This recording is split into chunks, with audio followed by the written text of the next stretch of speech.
1999 was when we first started using it. Yeah, it was our first year with it in the paddock and that style of planting. The Flexi-N, we found it was going to be a very good tool for being able to band underneath the seed around to where the fertiliser is, because we could mix other products with the Flexi-N, like liquid trace elements, as the soil needs it. We did a nitrogen sources trial here on Rob's. We're looking at calcium ammonium nitrate, sulphate of ammonia and urea. And looking back at the trial data, the trial design back then, there was a couple of treatments of Flexiend chucked in at that time and it performed pretty well. And so then the following year we had another trial on Rob's place where we looked at just comparing urea and Flexiend with different timings at seeding time, at 3-4 leaf, at late tillering, to see how it performed up against urea, which was the major source of nitrogen back then.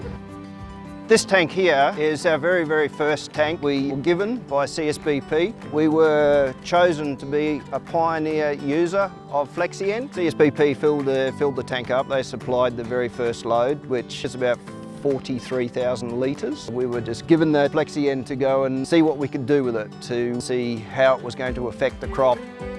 We started with spraying it on the ground and then seeding into that, and then coming back and spraying it on the growing crop. We band liquid nitrogen down underneath the fertiliser and seed, and we also used the Flexi-N for late applications on canola and wheat.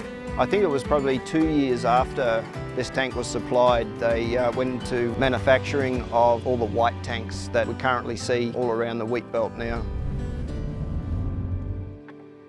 So this site here with these 3 tanks is our new site where we're upgrading. We're going to be fitting telemetry systems to them, so CSBP will be able to monitor the levels of our tanks. If there are more loads to be delivered as we're using it, CSBP don't have to worry about chasing me up. They can just go online and say, oh, tank A or tank B is at 30%. We need to have a truck out there in the next 2 or 3 days to fill that up.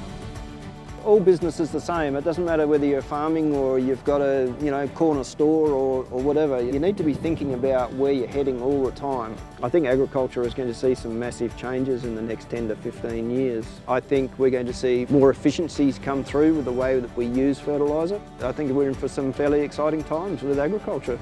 I think it's going to be good.